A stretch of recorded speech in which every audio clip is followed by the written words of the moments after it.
kepada keluarga, para sahabat dan pengikut beliau hingga akhir zaman.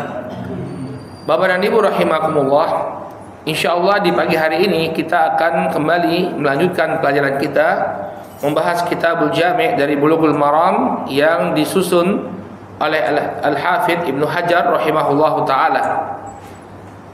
Pada pertemuan yang terakhir, alhamdulillah kita telah menyelesaikan bab pertama dalam kitab ini, yaitu Babul Adab. Maka insyaallah di kesempatan kali ini kita akan masuk ke dalam bab yang baru, yaitu bab al-birru was-silah. Al-birru was-silah. Al-birru ini dijelaskan oleh para ulama, artinya adalah al-khairu, yaitu kebaikan. Kemudian as-silah ini maksudnya adalah silaturahim atau silatul arham, yaitu menyambung hubungan kekerabatan. Jadi di dalam bab ini akan dijelaskan tentang keutamaan menyambung hubungan kekerabatan dan juga kebaikan-kebaikan lainnya yang bisa dilakukan oleh seorang muslim. Bapak dan Ibu rahimakumullah, satu hal yang perlu kita luruskan terutama yang berkaitan dengan makna silaturahim.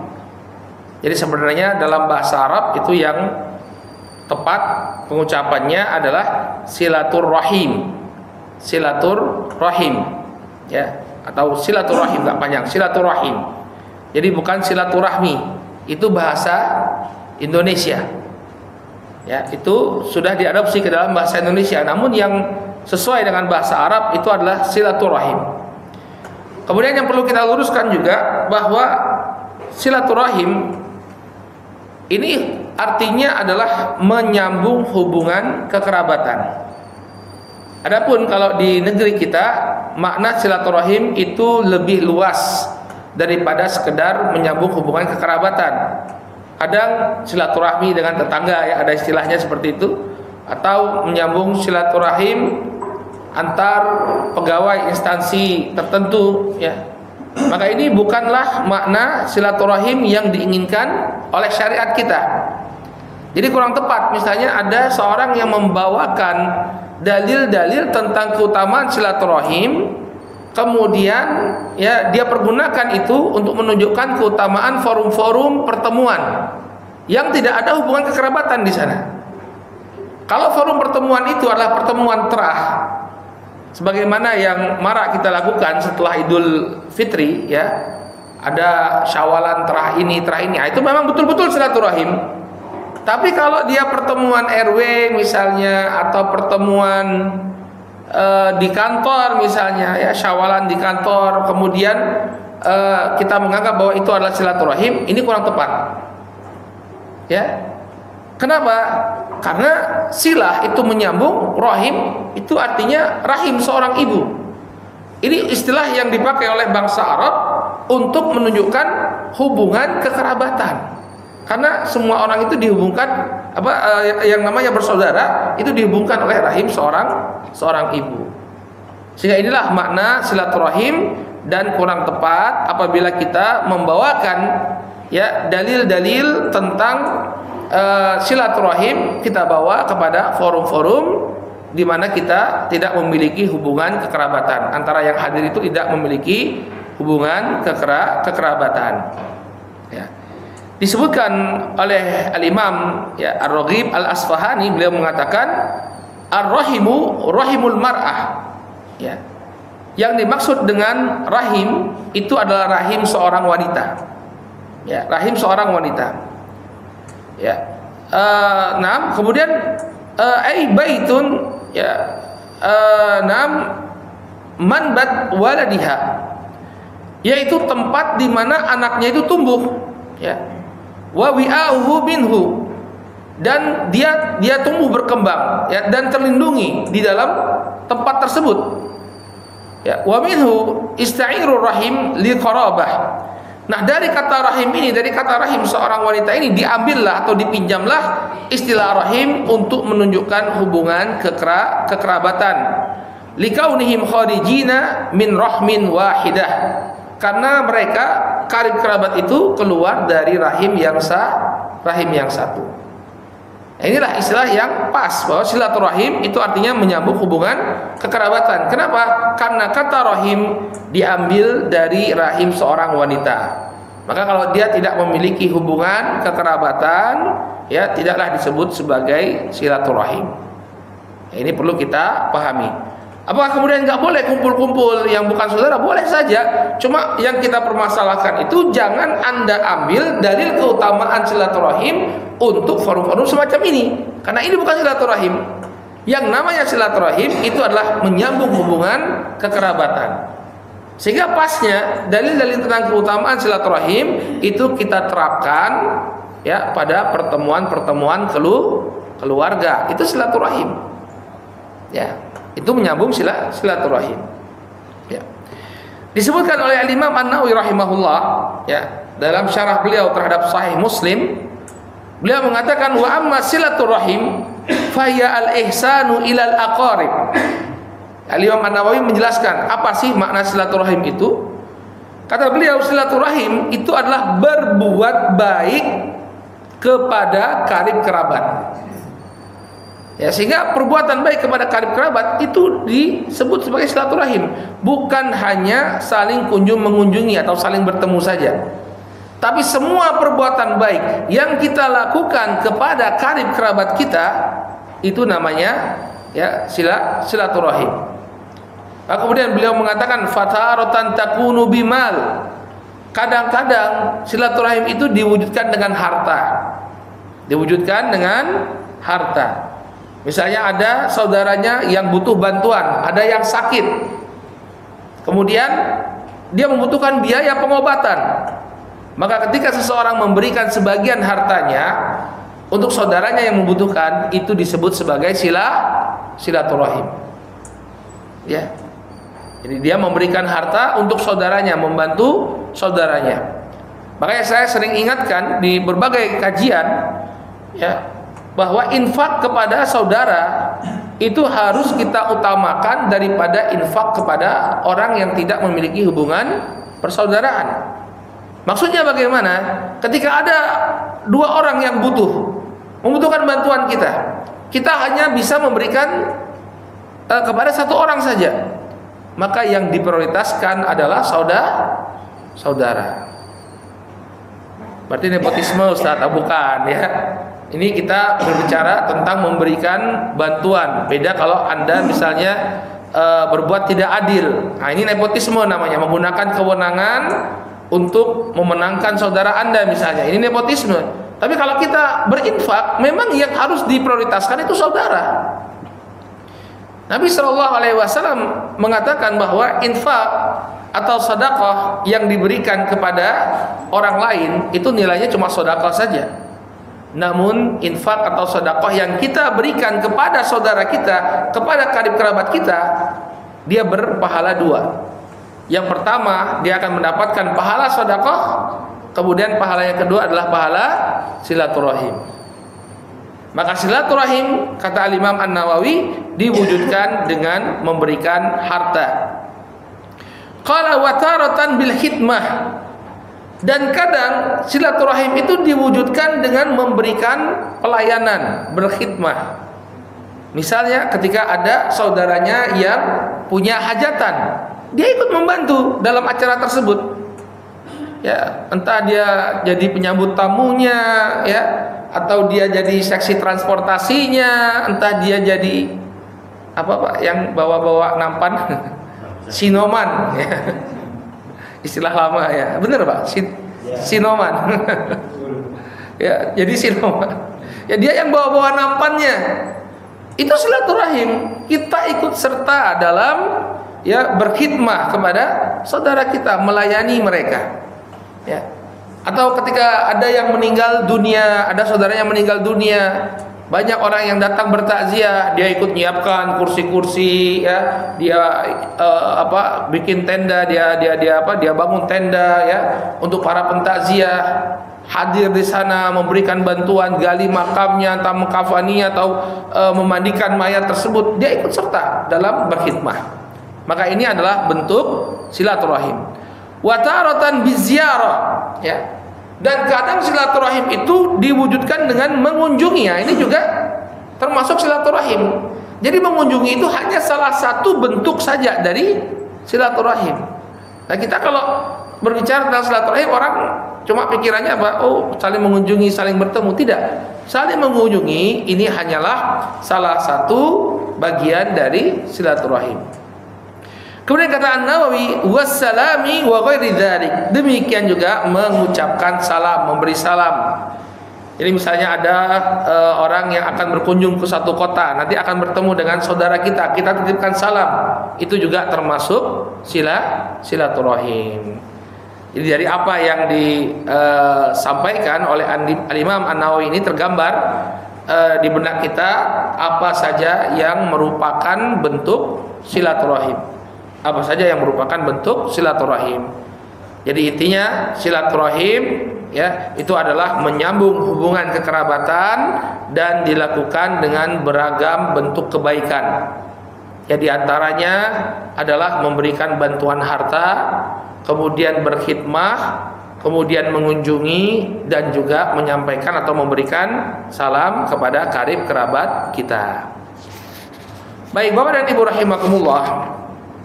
Kemudian Al-Imam Ibnu Hajar rahimahullah membawakan hadis dalam bab ini, hadis yang berbicara tentang keutamaan silaturahim.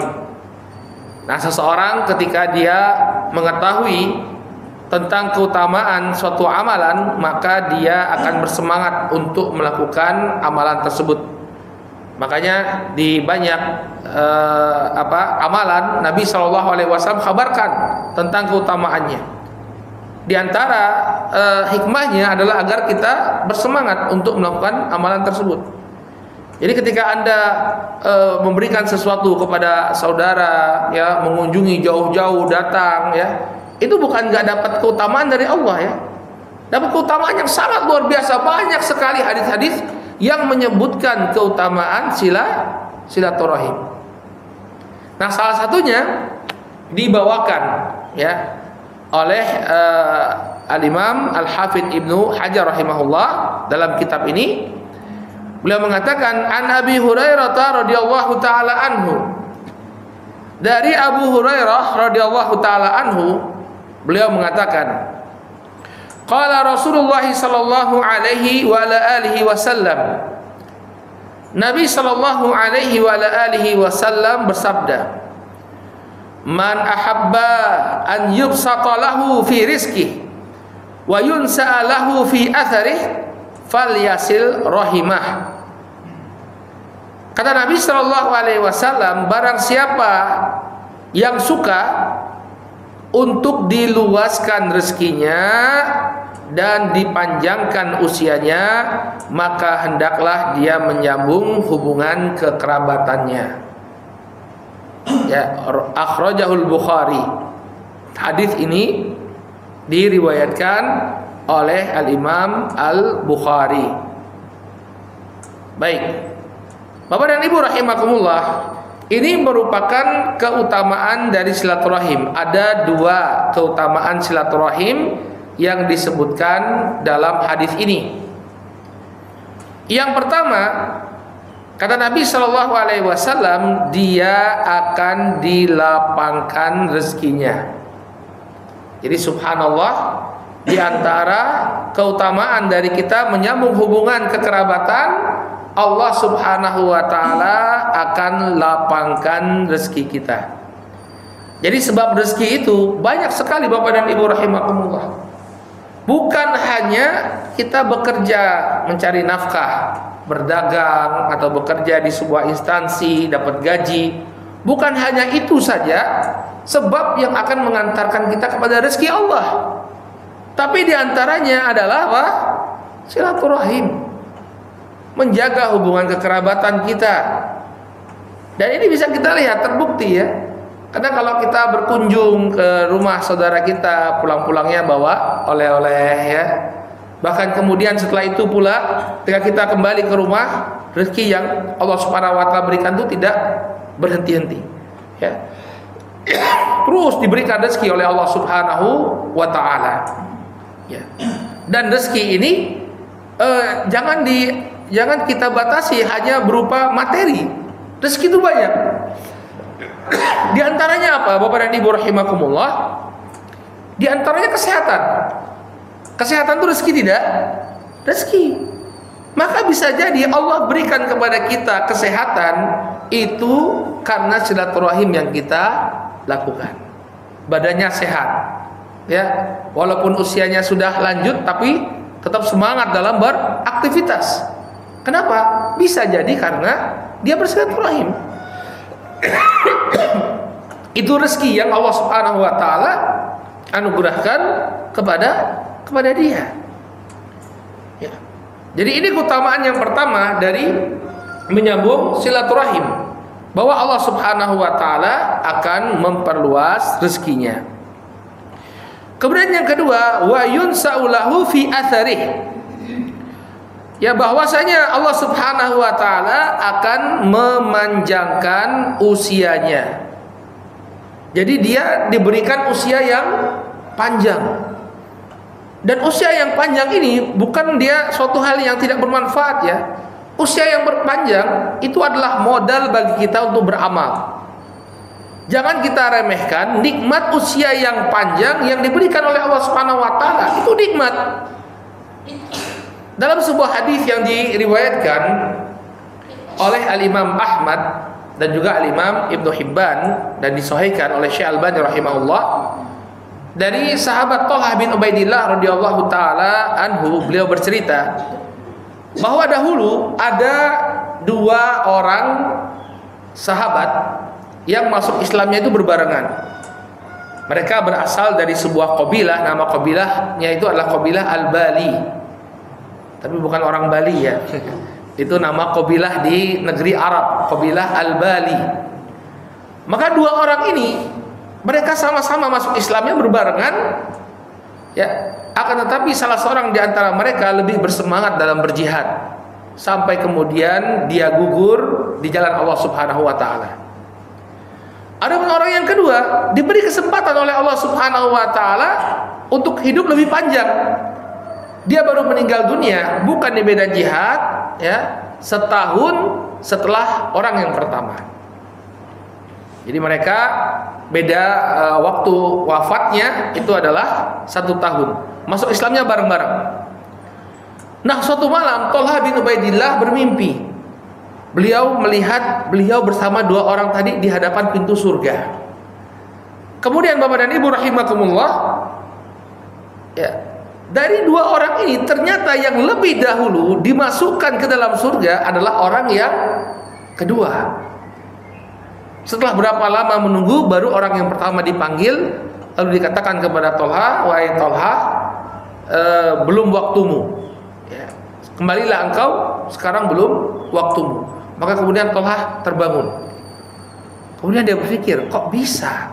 Orang yang pertama itu meninggal di jalan Allah Subhanahu wa taala karena berjihad, namun ternyata, ya, dia kalah dengan orang yang kedua yang meninggalnya biasa-biasa saja. Lalu dia ceritakan ini kepada para sahabat, ya. Sehingga ini menjadi isu hangat di tengah-tengah para sahabat.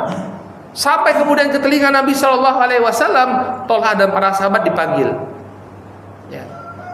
Kenapa kalian merasa heran dengan perkara ini? Kata Nabi Alaihi Wasallam.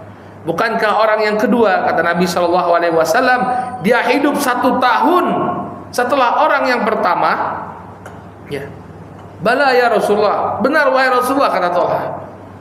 Bukankah selama 1 tahun itu dia mendapati bulan Ramadan, kemudian dia berpuasa, dia bersedekah, kemudian dia sholat, sekian sujud dia persembahkan kepada Allah Subhanahu wa taala? Bala ya Rasulullah, benar wahai Rasulullah. Maka jangan kalian heran kalau jarak di antara mereka bagaikan langit dan bumi. Artinya jarak karena dia masih diberikan usia yang lebih 1 tahun. 1 tahun ini sudah membuat jarak yang signifikan antara kedua orang tersebut. Maka nikmat yang sangat besar ketika Allah Subhanahu wa taala berikan usia yang panjang kepada kita. Dengan catatan, ya, usia tersebut dimanfaatkan untuk ketaatan. Jangan sampai makin tua makin jadi. ya makin besar ambisinya untuk meraih dunia, makin gemar dia melakukan kemaksiatan, maka ini usia panjang tadi bukan menjadi nikmat tapi menjadi bala. Ya. Sehingga ketika seseorang melakukan silaturahim lalu dipanjangkan usianya, maka ini merupakan kenikmatan yang Allah Subhanahu wa taala berikan. Ya. Para ulama ketika menjelaskan makna dipanjangkan usianya seseorang, ya, mereka berbeda pendapat tentang menafsirkannya. Ya, sebagian mengatakan bahwa usia yang dipanjangkan di sini memang dipanjangkan usianya oleh Allah Subhanahu wa taala. Jadi Allah Subhanahu wa taala mengubah takdirnya. Ya. Takdir di Lauhul Mahfuz memang sudah mengatakan bahwa dia akan berusia panjang. Tapi ketika dia berada di dalam rahim ibunya, sebelumnya dia dikatakan bahwa usianya sekian. Ya. Tapi ternyata dalam kehidupannya dia menjadi hamba yang suka menyambung silaturahim. Maka Allah perintahkan untuk panjangkan usianya. Ya, takdir yang ketika ditiupkan sebelum ditiupkan ruh tadi, ya, diubah oleh Allah Subhanahu wa taala sehingga apa? Usianya benar-benar dipanjangkan oleh Allah. Yang sebelumnya takdirnya si fulan meninggal di usia 50 tahun. Tapi ternyata dia suka menyambung silaturahim. Panjangkan usianya, tambah 60 tahun, 70 tahun sesuai dengan apa yang Allah Subhanahu wa taala tentukan. Ini pendapat yang pertama. Jadi memang Allah Subhanahu wa taala ubah takdirnya, ya, yang sebelumnya usianya pendek menjadi panjang. Pendapat yang kedua, dan pendapat ini disebutkan oleh An-Nawawi dalam syarah beliau terhadap Sahih Muslim. Ada pendapat yang kedua mengatakan bahwa takdir usianya itu gak berubah sama sekali. Jadi apa yang telah Allah tetapkan itu gak berubah sama sekali. Kalau memang dia meninggal dunia pada usia 50 tahun, ya dia 50 tahun akan meninggal dunia. Tapi apa makna dipanjangkan usianya? Dia diberi taufik oleh Allah Subhanahu wa taala untuk mengisi usianya yang singkat ini, walaupun singkat, dia isi dengan amalan ketaatan yang berlipat ganda pahalanya. Contoh misalnya, Allah berikan taufik kepada dia di 10 malam terakhir bulan Ramadan untuk beribadah. Ya, kita baru saja melewati bulan Ramadan. Nah, Allah berikan taufik kepada orang tersebut karena dia gemar menyambung silaturahim. Ya, dia diberi taufik oleh Allah untuk mengisi malam-malam terakhir bulan Ramadan dengan amal ibadah. Sehingga apa? Ya, dia pun mendapatkan yang namanya malam Lailatul Qadar. Apa kata Allah Subhanahu wa taala tentang Lailatul Qadar? Lailatul Qadri khairun min alfi syahr. Malam Al-Qadar itu lebih utama daripada malam 1000 bulan. 1000 bulan itu berapa? 83 tahun, lebih sekian bulan. Nah, jadi walaupun usia dia pendek, tapi Allah berikan taufik kepada dia untuk mendapatkan Lailatul Qadar. Seakan-akan dia beramal 83 tahun, lebih sekian bulan. Ini dia dapatkan dari mana? Dari tadi itu, silaturahim. Jadi ada hubungannya juga silaturahim dengan taufik dari Allah. Ya, kita lihat banyak orang yang mengabaikan malam Lailatul Qadar. Di 10 malam terakhir tidak terjadi perubahan ibadah di antara mereka, biasa-biasa saja. Padahal ada malam yang lebih baik daripada 1000 bulan. Maka untuk mendapatkan taufik ini salah satu caranya adalah kita menyambung silaturahim. Ya. Karena kata para ulama yang dimaksudkan dengan panjang usianya adalah apa? Dia diberi taufik oleh Allah untuk melakukan amalan-amalan ketaatan yang pahalanya itu berlipat ganda. Kemudian tafsiran yang ketiga, makna seseorang itu dipanjangkan usianya, ya, dengan silaturahim, artinya yaitu ketika dia menyambung silaturahim, dirinya akan tetap dikenang walaupun dia telah meninggal dunia. Oh, Pak De Fulan tahun ini sudah nggak ada lagi, ya. Di dalam acara terah senantiasa disebut-sebut, ya. Saya kemarin ikut acara terah itu di Magelang, ada simbah, ya, simbah yang selalu disebut namanya. Kenapa? Karena simbah itu berwasiat agar kumpulan terah itu dilakukan setiap tahun. Bagaimanapun kondisinya, kalian harus membuat acara terah, kumpul terah untuk menjaga silaturahim, bendo kenal, ya generasi selanjutnya biar pada kenal. Itu namanya disebut terus itu dalam sambutan. Ya, acara kita ini adalah dulu wasiatnya Simbah Fulan, ya kemudian didoakan ya oleh anak cucunya, masya Allah. Nah, ini kan menunjukkan bahwa orang yang menyambung silaturahim, suka silaturahim itu disebut-sebut namanya. Maka ini makna yang ketiga kata para ulama dari makna silaturahim. Ya, makna usianya dipanjangkan karena silaturahim. Orang yang suka silaturahim itu namanya akan lestari. Walaupun dia telah meninggal dunia, namun seakan-akan dia masih hidup di tengah-tengah manusia. Kenapa? Namanya senantiasa disebut. Ya. Dan ada pendapat yang keempat, ini disebutkan oleh Syekh Shalih Al Fauzan dalam syarah beliau terhadap hadis ini, bahwa makna seseorang itu akan dipanjangkan usianya oleh Allah, dia akan dianugerahi anak keturunan yang soleh dan solehah. Makna dari dia dipanjangkan usianya adalah dia dianugerahi oleh Allah anak keturunan yang soleh dan solehah, cucunya, cicitnya. Yang anak yang soleh dan solehah ini senantiasa mendoakan dia. Jadi walaupun dia sudah meninggal dunia, sudah berada di alam kubur, ya, pahalanya terus mengalir. Dia terus dapat pahala dari doa-doa yang dipanjatkan oleh anak keturunannya.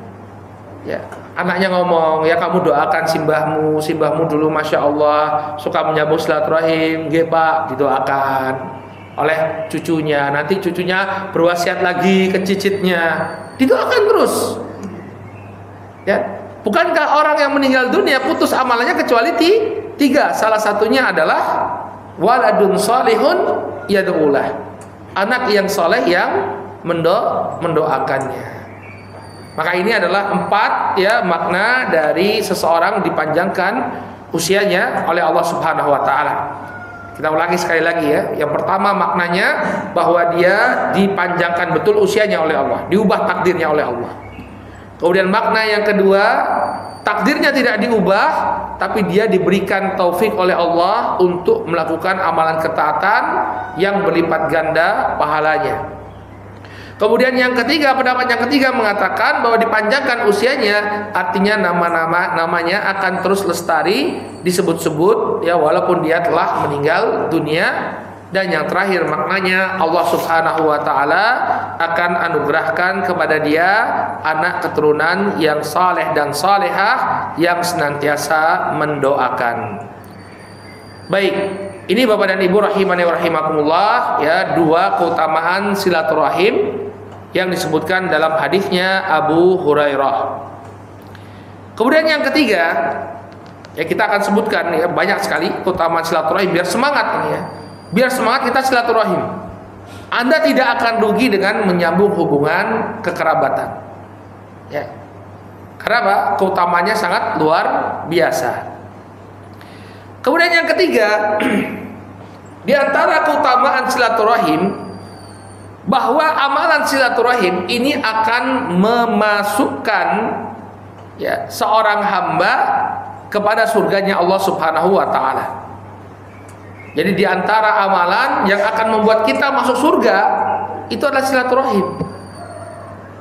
Dan kita tidak boleh meremehkan ya, semua sebab yang akan mengantarkan kita kepada surga itu kita jalani, karena kita nggak tahu mana di antara sebab-sebab ini yang diterima oleh Allah. Maka kita coba semuanya. Di antaranya apa? Silaturahim. Silaturahim akan mengantarkan Anda kepada surga Allah Subhanahu wa taala. Dalilnya adalah sebuah hadis yang diriwayatkan oleh Al-Imam Al-Bukhari rahimahullahu taala dari sahabat Abu Ayyub Al-Ansari radhiyallahu taala anhu. Nah, Abu Ayyub Al-Ansari ini beliau adalah sahabat yang berasal dari kalangan Ansor. Dahulu ketika Nabi Shallallahu alaihi wasallam hijrah dari kota Makkah menuju Madinah, sebelum rumah beliau itu dibangun, beliau tinggal di rumah Abu Ayyub Al-Ansari. Dan ini merupakan silaturahim yang dilakukan oleh Abu Ayyub Al-Ansari. Kenapa? Karena simbahnya Rasulullah, ya, mbah putrinya, buyutnya Rasulullah itu berasal dari kota Madinah dan masih kerabatnya Abu Ayyub Al-Ansari. Ini banyak orang yang tidak tahu, ya. Kenapa? Karena mengira Nabi itu orang Makkah. Padahal mbah putrinya Nabi SAW itu adalah seorang wanita yang berasal dari kota Madinah. Jadi kan nasab beliau itu Muhammad bin Abdullah bin Abdul Muttalib bin Hashim. Berarti apa ini? Canggah, ya. Kan simbahnya namanya Abdul Muttalib. Ya, buyut berarti. Buyutnya. Bapak beliau namanya Abdullah, kakeknya namanya Abdul Muttalib, buyutnya bernama Hashim. Nah, Hashim ini dalam perjalanan dagang, jadi dia orang Mekah itu pekerjaannya berdagang. Nah, ketika dia berdagang menuju negeri Syam itu sekarang jadi Suriah, Jordania, ya, daerah utara Jazirah Arabia. Dia mampir ke kota Madinah. Kemudian di kota Madinah dia menikah dengan seorang wanita yang bernama Salma. Kemudian Salma melahirkan seorang anak. Karena ketika lahir ada rambutnya yang beruban. Bayi ini punya rambut warna putih. Dia diberi nama Syaibah.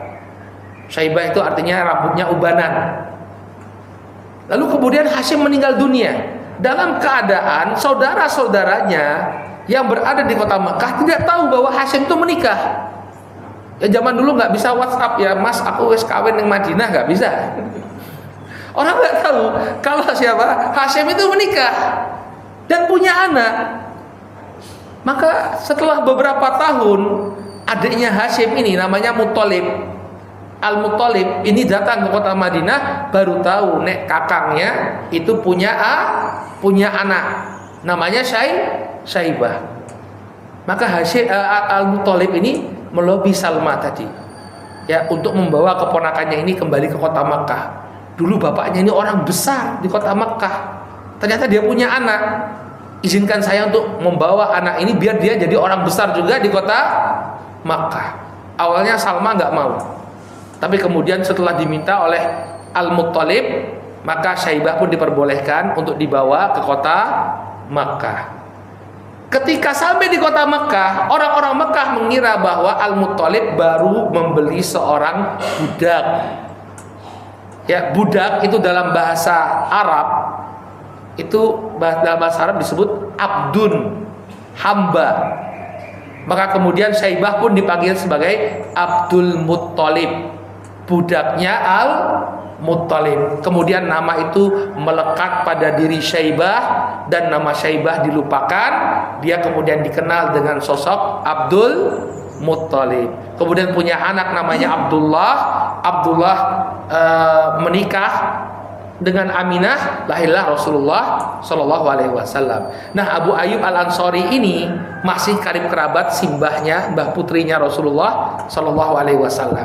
Maka ketika Rasulullah hijrah ke kota Madinah, selain didorong oleh keimanan, ya, beliau juga memiliki hubungan kekerabatan dengan Rasulullah. Ya, ini sekitar sedikit cerita tentang Abu Ayyub Al-Ansari. Nah, Abu Ayyub Al-Ansari ini kuburannya itu sekarang ada di kota Istanbul, Turki, Pak. Loh, kok bisa jauh, Ustaz?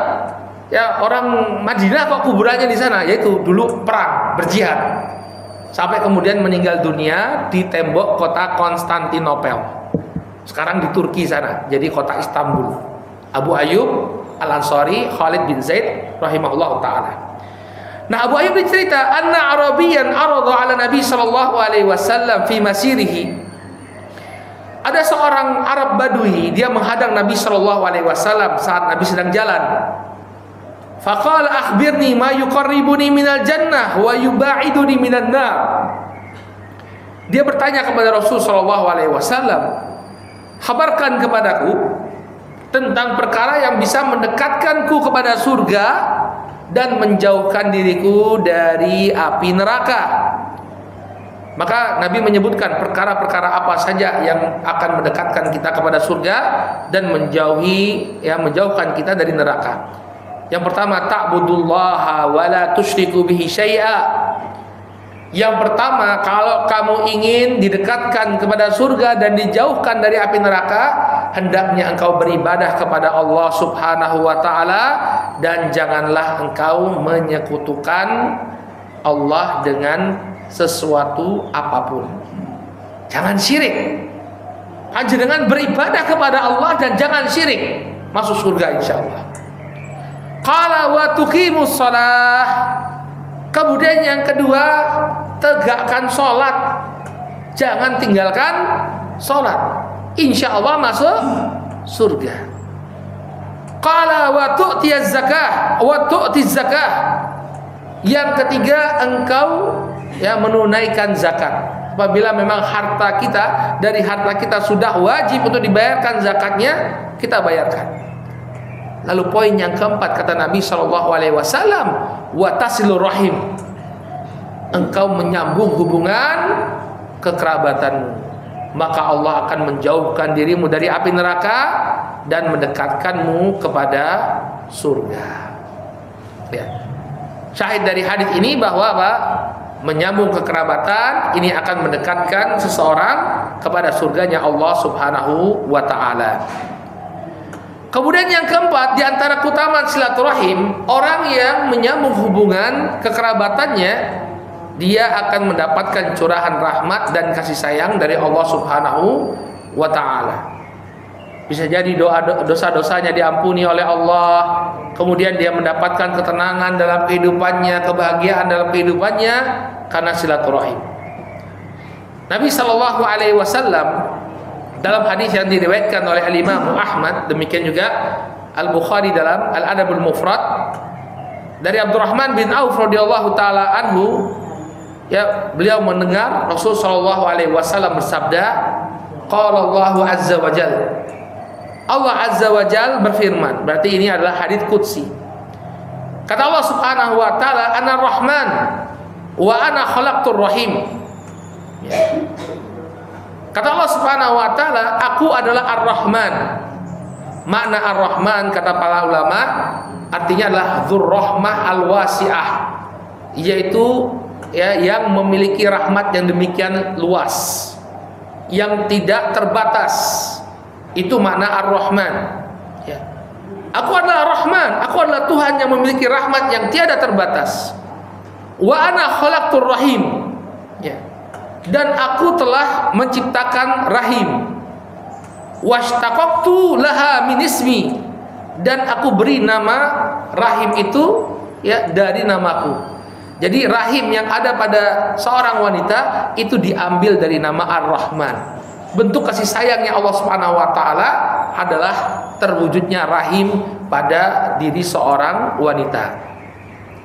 Lalu kata Allah Subhanahu wa taala, "Faman wasalaha wasaltuhu wa man qata'aha batattuhu." Barang siapa yang menyambung hubungan kekerabatannya, maka aku akan menyambung hubungan baik dengannya. Kalau Anda ingin punya hubungan baik dengan Allah, maka jadilah hubungan baik dengan karib kerabat Anda.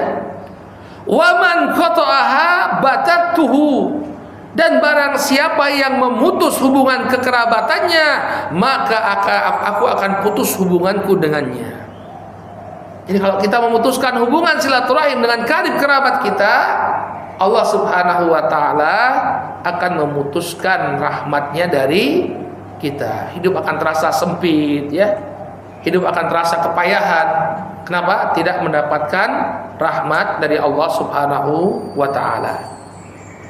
Kemudian yang kelima, kita selesaikan sedikit lagi, Di antara keutamaan silaturahim, bahwa silaturahim itu merupakan tanda keimanan.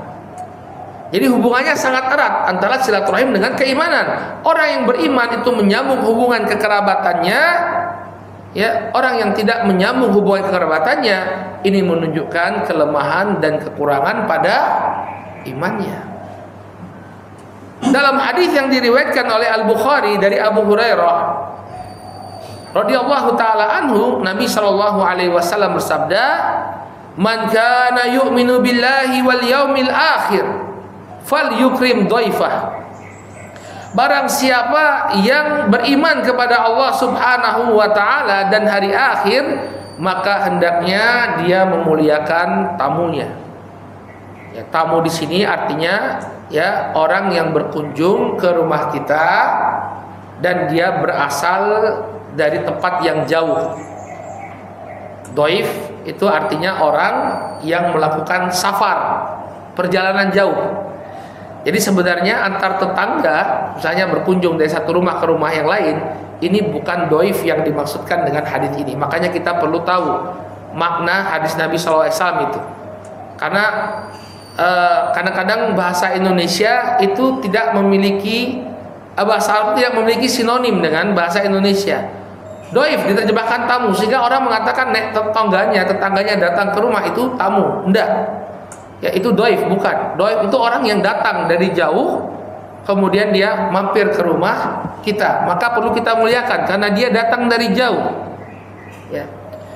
Kemudian bukan berarti kalau tetangga datang nggak dimuliakan, dimuliakan juga. Tapi maksud dhaif itu tamu yang datang dari jauh, safar. Ya. Kemudian waman kana yu'minu billahi wal yaumil akhir falyasir rahimah. Barang siapa yang beriman kepada Allah dan hari akhir, maka hendaknya dia sambung hubungan kekerabatannya. Nabi mengatakan apa? Orang yang beriman kepada Allah dan hari akhir, dia menyambung hubungan kekerabatan. Man kana yu'minu billahi wal yaumil akhir falyakul khairan aw liyasmut.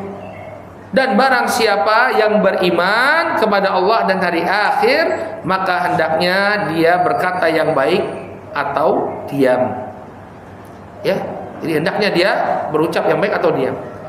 Nah, syahid dari hadis ini adalah pada poin yang kedua, di mana Nabi SAW mengaitkan keimanan dengan silaturahim. Barang siapa yang beriman kepada Allah dan hari akhir, maka hendaknya dia menyambung silaturahim. Kemudian di antara keutamaan silaturahim yang keenam, silaturahim akan membawa kecintaan, rasa saling mencintai di antara keluarga. Ya, Nabi SAW mengatakan dalam hadis diriwayatkan oleh Imam Ahmad, "Ta'allamu min ansabikum ma tasiluna bihi arhamakum." Ya, pelajarilah nasab-nasab kalian sehingga kalian bisa menyambung hubungan kekerabatan kalian. Jadi itu salah satu fungsi kumpulan terah. Kenapa leluhur kita membuat tradisi kumpul terah? Agar kita mengetahui nasab kita, siapa yang menjadi saudara kita. Alhamdulillah, saya kalau kumpul terah itu senang. Kenapa? Tahu siapa saudara kita. Oh, ternyata saya punya saudara di Jogja, banyak. Ya, tahunya dari mana? Dari kumpulan terah. Sehingga apa? Kita bisa untuk apa? Menyambung hubungan silaturahim. Ternyata kita punya saudara di kota yang sama, saling mengunjungi. Ya. Alhamdulillah, kalau ini satu juga keutamaan dari Allah, kalau kita bisa mengetahui terah kita, semakin ke atas semakin baik. Kadang kita banyak di antara kita yang kurang menjaga nasab. Kalau ditanya, coba panjenengan disebutkan nasabnya, paling cuma sampai canggah, itu sudah bagus. Ya, kadang buyutnya saja sampai buyutnya. Nah, maka kalau bisa sampai semakin ke atas itu semakin bagus. Seperti orang-orang Arab. Ya, orang-orang Arab itu mereka sangat menjaga nasab-nasab mereka. Ya, sampai kepada kakeknya sekian, ya, tahu mereka siapa kakek mereka. Nah, ini perlu kita tiru. Tujuannya bukan untuk kita kemudian berbangga-bangga dengan nasab kita. Iki lo nasabku cek bersambung sampai Panembahan Senopati misalnya, sampai pendiri Mataram misalnya. Bukan untuk dibangga-banggakan, tapi untuk menyambung silaturahim. Karena Nabi SAW pelajarilah nasab-nasab kalian agar kalian bisa menyambung hubungan kekerabatan kalian. Fa inna silaturahim mahabbatun fil ahl. Ya. Karena sesungguhnya yang namanya silaturahim ini akan membawa rasa cinta ke tengah-tengah keluarga. Hilang iri dengki di antara mereka, hilang perasaan negatif di antara mereka karena silaturahim tadi, saling mengunjungi, saling membantu. lebih toleran ketika mungkin ada kekurangan dari saudaranya, tapi karena dia hadir di tengah-tengah kita, sering membantu kita, maka kita lebih toleran, dan seterusnya. Kemudian yang terakhir di antara keutamaan silaturahim, bahwa silaturahim ini adalah perkara pertama yang diserukan oleh Rasulullah saat beliau berhijrah ke kota Madinah. Ketika beliau datang ke kota Madinah, beliau mengatakan, ya ayuhan nas, afshus salam wa atimut ta'am wasilul arham wasallu bil lail wan nasu niyam tadkhulul jannata bisalam. Kata Nabi SAW, wahai sekalian manusia, tebarkanlah salam, berikanlah makanan kepada orang yang membutuhkan, sambunglah hubungan kekerabatan kalian, sholatlah kalian di waktu malam saat manusia sedang tertidur, maka kalian akan masuk ke dalam surga dengan penuh keselamatan. Ini diucapkan oleh Nabi, kata Abdullah bin Salam, sahabat Abdullah bin Salam, saat beliau berhijrah ke kota Madinah. Salah satu pesan penting yang beliau sampaikan, wasilul arham, sambunglah hubungan kekerabatan kalian. Baik, ini Bapak dan Ibu rahimani wa rahimakumullah, ya, kami kira cukup ya dalil-dalil yang menunjukkan keutamaan silaturahim. Maka bersemangatlah kita untuk menyambung hubungan silaturahim kita. Ustadz, tapi saudara saya itu pada cuek ya Ustadz, tidak pernah peduli sama yang lain. Nah, itulah tantangan kita. Yang namanya silaturahim itu bukan Anda membalas kebaikan dengan kebaikan, bukan. Tapi Anda tetap berbuat baik walaupun orang memutuskan hubungan. Itu hakikat dari silaturahim. Ya, kalau orang berbuat baik kemudian kita balas dengan kebaikan, itu hal yang biasa, nggak ada istimewanya. Ya, tapi ketika orang menjauh dari kita, kita coba dekati. Itulah hakikat dari silaturahim. Nabi SAW mengatakan, laisal wasilu bil mukafi, walakinal wasilu alladhi idza qata'at rahimuhu wasalaha. Kata Nabi SAW dalam hadis riwayat Al-Bukhari, yang dikatakan sebagai orang yang menyambung silaturahim bukan orang yang membalas kebaikan dengan kebaikan yang semisal. Ya, akan tetapi hakikat orang yang menjalin hubungan silaturahim adalah apabila yang lain itu memutus, dia justru menyambungkan. Itulah hakikat orang yang menyambung silaturahim. Baik, inilah mungkin Bapak dan Ibu rahimani wa rahimakumullah, ya, penjelasan yang bisa kita bawakan ya berkenaan dengan keutamaan silaturahim. Sekali lagi, marilah kita bersemangat dalam menyambung hubungan kekerabatan kita. Dan ingat, menyambung hubungan kekerabatan bukan hanya saling mengunjungi, ini hanya satu bentuk saja, tapi semua kebaikan yang bisa kita berikan kepada saudara kita, itulah yang namanya silaturahim. Baik, cukup ya Bapak dan Ibu, sudah masuk waktu syuruk. Ya, mudah-mudahan apa yang disampaikan bermanfaat. Ya, kita berdoa kepada Allah Subhanahu wa taala, mudah-mudahan Allah jadikan kita di sini semua ya sebagai hamba-hambanya yang mudah menyambung silaturahim, ya, sehingga ini mengantarkan kita pada ridho Allah Subhanahu wa taala dan surganya. Amin ya rabbal alamin. Mari kita tutup dengan doa kafaratul majlis. Subhanakallahumma wa bihamdika asyhadu an la ilaha illa anta astaghfiruka wa atubu ilaik. Assalamualaikum warahmatullahi wabarakatuh.